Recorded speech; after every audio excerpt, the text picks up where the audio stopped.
Here's a map that no one understands. You have Jerusalem right here in the middle, surrounded by the West Bank or Judea and Samaria, also known as the biblical heartland, and then Gaza down here. The current Israeli government wants to annex all of this area, while the Palestinians want all of this area and this area. So how did we get here? Well, let's start at the beginning with the history of the entire region, dating back 1,000 years. Welcome to my channel. Today we are going to learn about the most important geopolitical conflict in the world today, the Israel-Palestine conflict.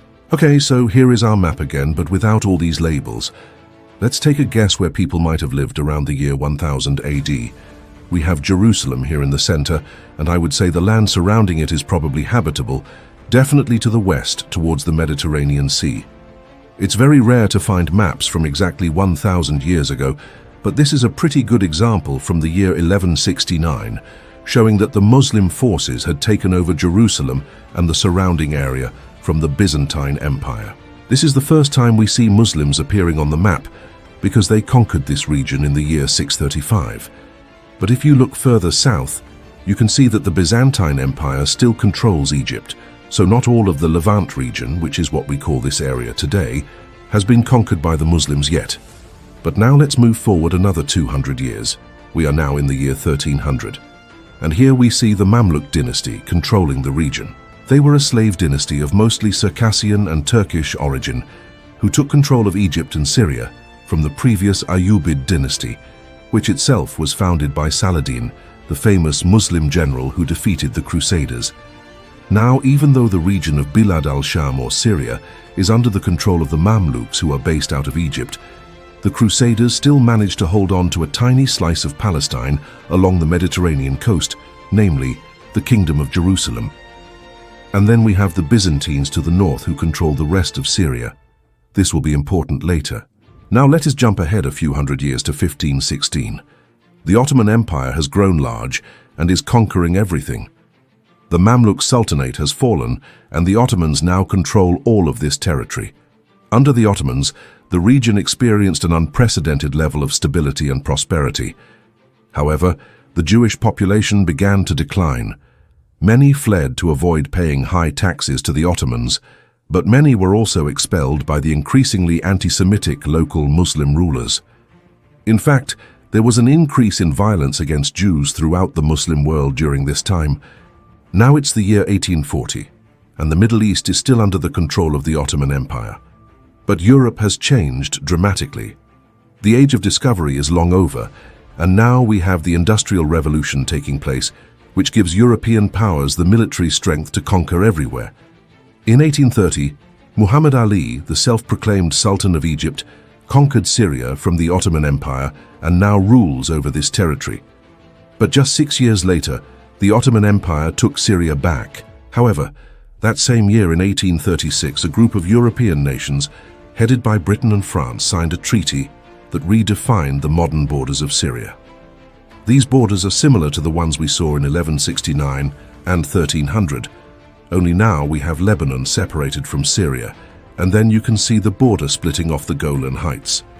In 1914, the First World War broke out between the Allies and the Central Powers. At the end of the war in 1918, the Ottoman Empire collapsed and the British took control of Palestine. Then in 1920, the League of Nations officially awarded Britain a League of Nations mandate over Palestine, giving them the right to govern the region. At the same time, Britain ruled over Iraq to the east, Jordan to the south, and then Cyprus to the southwest. All of these territories were mandated by the League of Nations to Britain after their conquest of Ottoman territories during World War I. And now we come to the crucial year of 1917. The war in Europe is raging, and Britain needs help.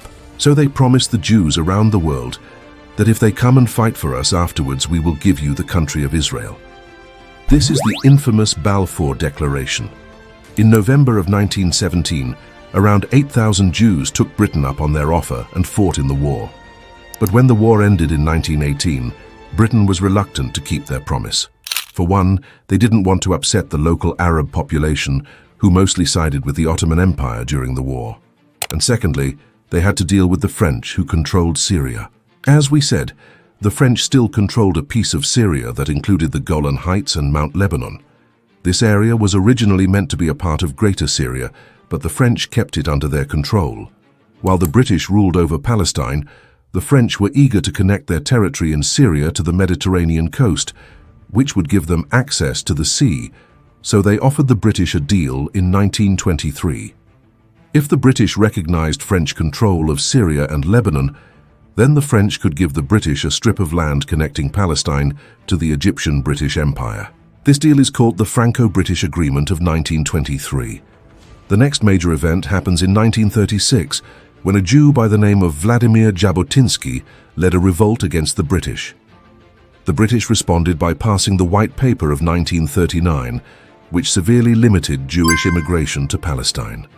Up until 1939, around 85,000 Jews immigrated to Palestine. But with the passing of the White Paper, Jewish immigration dropped drastically.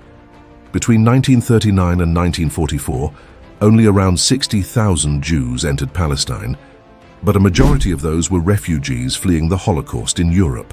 In 1945, the Second World War ended, and the United Nations was tasked with creating a plan to divide the region. By 1947, the British were eager to leave the region, and the Jews were eager to accept the plan, but the Arabs rejected it. On November 29, 1947, the United Nations approved the UN Partition Plan for Palestine. This plan called for the creation of two independent states, one Jewish and one Arab, with Jerusalem under international control. The Arab nations rejected this agreement, and on December 1, 1947, the Arab nations declared war on the State of Israel. 5 days later, on December, the British left the region and the State of Israel was born. The neighboring Arab countries sent their armies to destroy the new State of Israel. Within a month, Israel gained control over more territory than was allocated to them in the UN plan. However, they lost Jerusalem to the Jordanians. In 1949, the surrounding Arab nations made a second attempt to destroy Israel, but once again failed. In 1956, Israel, Britain, and France invaded Egypt after Egypt nationalized the Suez Canal. After the dust settled, Israel had gained even more territory. From 1964 to 1967, the PLO, or the Palestine Liberation Organization, led by the charismatic Yasser Arafat, waged a war against Israel. This war was called the Six-Day War and took place in June of 1967. In just 6 days, Israel managed to defeat the combined armies of Egypt, Syria, and Jordan. During this war, Israel gained control over the Sinai Peninsula, the Gaza Strip, the West Bank, East Jerusalem, and the Golan Heights. In 1973, Egypt and Syria wanted to take back some of their lost territory from the 1967 war. They launched a surprise attack on Israel, but once again they were defeated. In the 1980s, the Palestinian uprising against Israeli occupation grew in momentum, and by the 1990s, the Oslo Accords were signed between Israel and the PLO, which gave the Palestinians limited self-governing authority in the Gaza Strip and some parts of the West Bank. But in 2000, the Second Intifada or uprising started with Palestinian suicide bombers attacking Israeli targets. In 2006, Hamas, a Palestinian Sunni Islamist political organization and militant group, took control of the Gaza Strip after fighting a civil war against Fatah, the dominant political party of the Palestinian Authority. Then in 2014, a larger war erupted between Israel and Hamas. And in 2021, another war erupted between Israel and Hamas. This time, Israel targeted the underground tunnels Hamas had dug beneath the Gaza Strip. In 2021, Benjamin Netanyahu survived a vote of no confidence in his leadership, and Naftali Bennett became the new Prime Minister of Israel. And in 2022, Iran began its takeover of 7 islands in the Persian Gulf, belonging to the United Arab Emirates. So Israel stepped in and helped the UAE fight back the Iranian threat. So now we have arrived at the present day, where Iran is threatening to wipe Israel off the map, and Russia is waging a war in Ukraine. To understand how the war in Ukraine relates to the Israel-Palestine conflict, click here to watch my video on that topic. And to understand the future of this conflict, Watch this video on why Israel is about to invade the West Bank. Thank you for watching.